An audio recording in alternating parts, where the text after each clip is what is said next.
Je préviens déjà, si toi tu as l'esprit de mouton, cette vidéo ne va pas te plaire. Si tu as l'esprit de celui qui suit n'importe qui, juste parce qu'il y a du monde, juste parce que, voilà, tout le monde va à cet endroit, cette vidéo ne va pas te plaire. Parce que les moutons, ils ont un esprit grégaire. Le mouton, il suit. Ah oui, les moutons, ils suivent. Hein. Voilà. Ils sont même capables de plonger, même, du haut d'une falaise, juste parce qu'ils ils ont suivi le troupeau.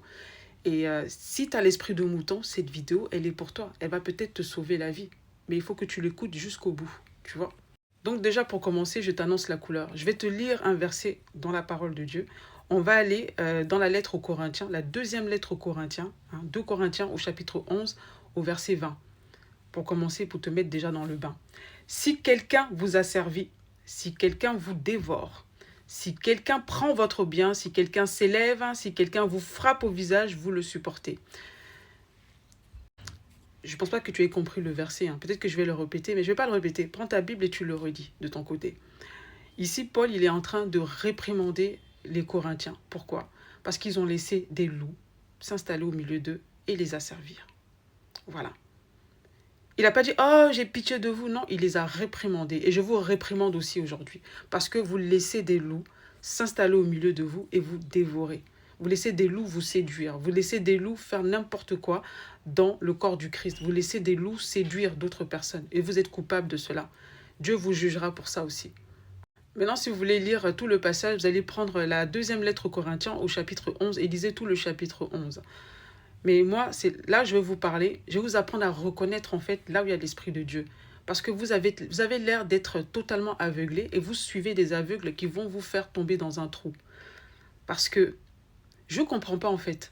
Je ne comprends pas des chrétiens, des gens qui sont censés être enseignés, qui ont la parole de Dieu, qui savent comment il faut se conduire, qui savent que dans l'assemblée de Dieu, il doit y avoir de l'amour, du respect, qu'on doit prendre soin des âmes.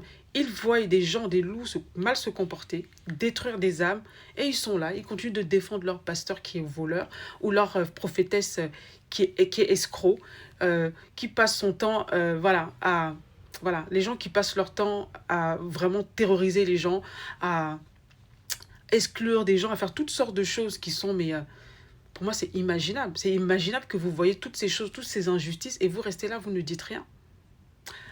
Je vais vous montrer en fait comment fonctionne l'Esprit de Dieu. On va aller en 2 Corinthiens. Dans ce même 2 Corinthiens, là, voilà, deuxième lettre aux Corinthiens, au chapitre 3, au verset 17, qui dit « Or, le Seigneur, c'est l'Esprit. Et là où est l'Esprit du Seigneur, là est la liberté. » Vous aimez tellement qu'on vous oppresse. En fait, je ne comprends pas. Vous aimez qu'on vous oppresse, en fait.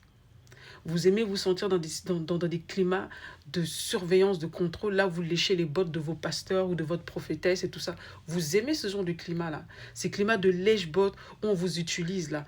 Où on vous prend et on vous fait travailler pour le pasteur et vous donnez votre argent, vous donnez de tout, de votre énergie. Et la seule chose que vous avez, c'est vous courez après les charges. Vous êtes tellement rempli d'orgueil que vous courez après les charges. Tout ça parce qu'on t'a donné une charge. Tout ça parce que tu as envie, parce que tu vas être en vue. À force d'être voulu en vue, là, tu vas finir en enfer. C'est moi qui te dis, continue comme ça. Parce que l'esprit de Dieu, c'est pas un esprit d'asservissement. C'est pas un esprit de surveillance. C'est pas un esprit de contrôle. C'est pas un esprit qui, je sais pas comment dire ça, qui te contrôle au point où toi-même, de fois même, tu as peur même d'aller assister à d'autres assemblées. Tu es là, tu as l'impression que tu n'appartiens pas à ton pasteur. Tu n'appartiens pas à cette prophétesse, à cette Jézabel et tout ça. Tu n'appartiens pas à ces gens-là. C'est pas parce que quelqu'un... je sais pas comment dire, se fait appeler pasteur ou enseignant, que ça veut dire que cette personne, en fait, a des droits sur ta vie, a des droits sur toi. Il y a des gens, vous vous comportez comme si vous n'avez plus de cerveau, en fait. Et vous savez au fond de vous-même que vous n'avez plus cette liberté-là. Il y a des gens comme ça qui se disent pasteurs et tout ça, et qui prennent les âmes comme si ça leur appartenait, en fait. Tu n'appartiens pas à cette personne. Et je te le dis. Et si tu continues à vouloir rester bête comme tu es, et à ne pas prendre la parole de Dieu pour comprendre ce que Dieu te demande de faire et à suivre des hommes, tu vas tomber dans un trou. Parce que ces gens-là, déjà, ils ne peuvent rien t'apprendre. Eux-mêmes, ils sont aveugles. La preuve, c'est que leur orgueil leur a tellement aveuglé qu'ils ont pris la place de Dieu dans vos vies. Au point de vous oppresser jusqu'à vous n'êtes même plus naturel. Si tu es dans une assemblée ou dans une église où tu ne peux même pas être naturel, tu ne peux pas vraiment exprimer les choses. Quand tu vois des choses qui ne vont pas, tu ne peux pas le dire. Et où tu te sens obligé de faire exactement ce que ton gourou veut pour que tu lui plaises. Sinon, on te met de côté, sinon tu es exclu et tout. Et tout. C'est que là où tu es, il n'y a pas de liberté en fait. Il n'y a aucune liberté. Tu n'es pas, tu n'es pas là où l'Esprit de Dieu est. Tu es dans un endroit, je ne sais pas où est-ce que tu es, mais tu es totalement manipulé en fait. Et il faut que tu en sortes. Et le problème, c'est que beaucoup de gens, en fait, tellement que vous êtes... je ne sais pas comment dire ça. Tellement vous avez ce désir-là d'appartenance, vous avez ce désir d'être reconnu et tout, que du moment que vous êtes auprès d'une personne qui a un peu, je ne sais pas comment dire ça, qui a un peu de popularité, qui a un peu quelque chose, vous ne réfléchissez plus. Vous ne réfléchissez plus. Vous voyez beaucoup de choses qui sont totalement anormales et vous restez là. Je vais te poser une question. Quel est le plus important? Le plus important pour toi, c'est de plaire à ton gourou ou c'est de plaire à Dieu? Quand tu auras répondu à cette question-là, peut-être que tu commenceras à réfléchir et tu commenceras vraiment à discerner, à analyser. Avec impartialité, hein.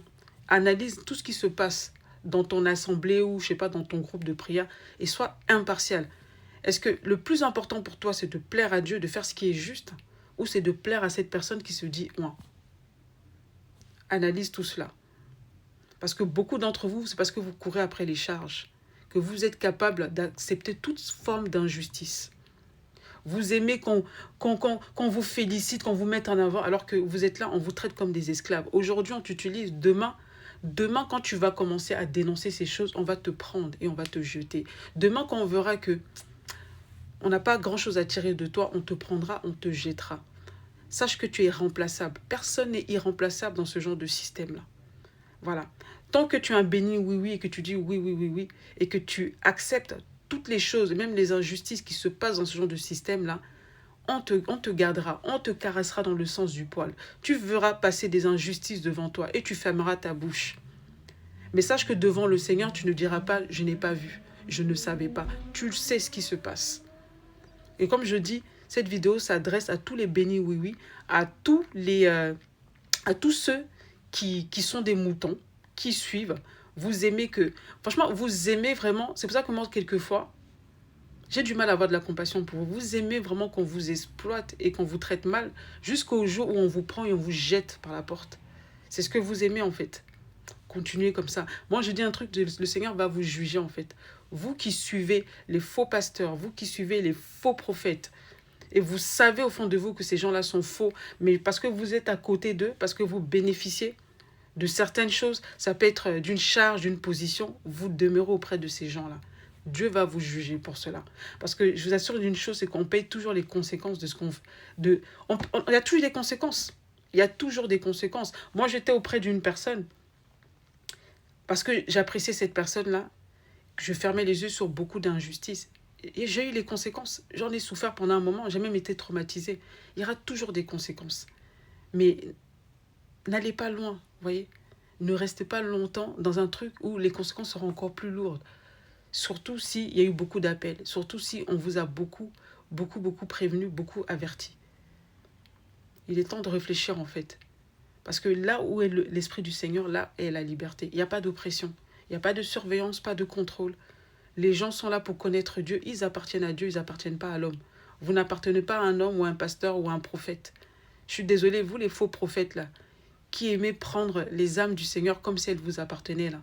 Je sais que ma vidéo ne va pas vous plaire, mais je m'en fiche. Le but ici, c'est de ramener les gens au Seigneur Jésus. Ce n'est pas que c'est ces gens-là, voilà, que vous les utilisiez pour vous enrichir et pour vous élever vous. D'accord? Voilà. Je vous souhaite une bonne soirée et j'espère que cette vidéo vous fera réfléchir. On est toujours dans le thème esprit de surveillance et de contrôle. Voilà. Apprenez à discerner. Quand vous voyez la surveillance, le contrôle, hein, dans vos assemblées, là, commencez à discerner, à réfléchir et ôtez-vous de là. Si vous ne pouvez pas ôter la personne méchante de là, toi-même, ôte-toi de là. Toi-même, hein, sors de là. Hein, comme le Seigneur dit, sortez de là, Babylone. Sortez de là, mon peuple. Sors de là avant qu'il ne soit trop tard. Voilà. Bonne soirée à vous. Au revoir.